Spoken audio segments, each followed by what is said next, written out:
Hi everyone, this is part one of a 5-video series about team dysfunctions. Basically, 5 ways to make sure that you destroy your company as a leader or a manager. Now, obviously, that's what we're going to try and avoid.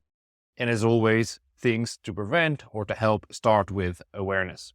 So, thanks for joining today. We're diving into something that can totally derail a team. It is a lack of trust. Now, trust is the backbone of a high-performing team. Without it, things can get messy fast. Let's talk about how we can build trust, how we can create a stronger, more cohesive team. So before we move on, a little bit about CoachUp and myself. My name is Lex. I am a coach with CoachUp.sg. We specialize in corporate training and coaching. So we go into companies and we give workshops on DIC, MBTI, StrengthsFinder, or more cultural awareness topics such as trust, like we're doing today. Other than that, we provide individual coaching sessions on a career path as well as leadership development. So why is trust such a big deal? Simply, when teams don't trust each other, everything slows down. People are often too scared to be vulnerable, and they don't want to admit their mistakes or ask for help because they think it will come back and bite them in the proverbial ass. But then again, without vulnerability, you can't really have honest and open conversations. And without those, how tough is it to make any progress in the first place? So let's start off with a real life example. A major newspaper chain tried to create competition between 3 top executives by pitting them against each other for a promotion. The CEO thought that if we push these 3 harder, we would obviously get better results. But instead, guess what did happen? Executives started focusing on their own department, no longer the success of the company as a whole. They didn't trust each other, so instead of working together, they kept their cards close to their chest, trying to make sure that their rival didn't get an edge. And obviously, once the promotion was given, the other 2 executives, they left the company feeling demoralized and feeling used. So in the end, this culture of distrust ended up hurting the entire company, which is a problem, so not exactly a win-win. Now let's talk about vulnerability. In teams where trust is low, conversations tend to stay quite shallow. People don't admit mistakes and they won't ask for help either, which means they aren't tackling the real issues of the company. And that's a problem. Without vulnerability, feedback is surface level. People don't improve. The team misses out on deep-rooted problems, and real growth is also stuck. People spend more time protecting themselves than actually contributing to the team's success. When there's no trust, the team can't work together towards a shared goal. So it's all about self-preservation, and that's not a recipe for success at all.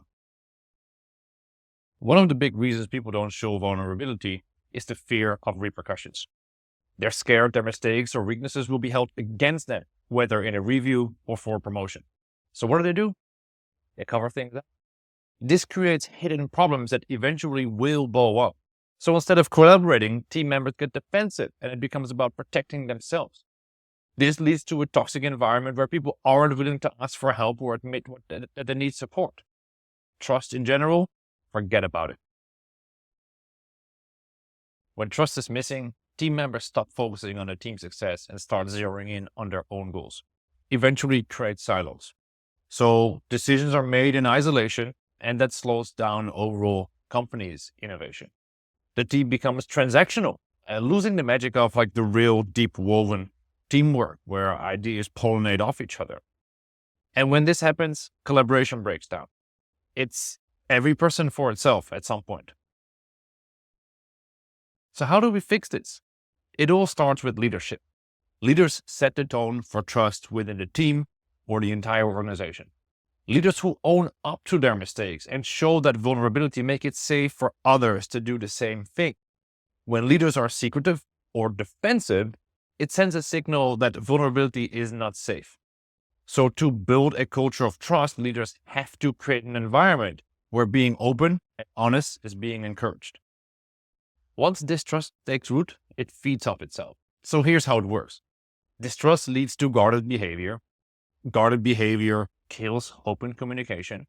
And without open communication, trust will never grow because there's nothing to build on.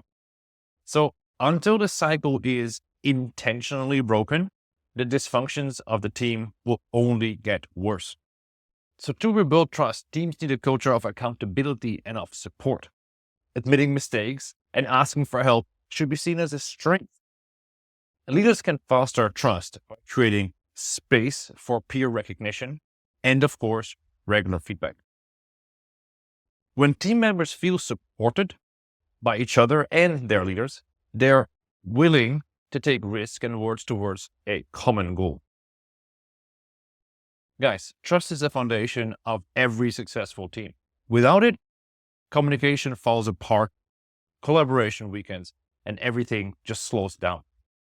But by encouraging vulnerability, creating accountability, and building a supportive environment, you can fix this dysfunction and unleash your team's full potential.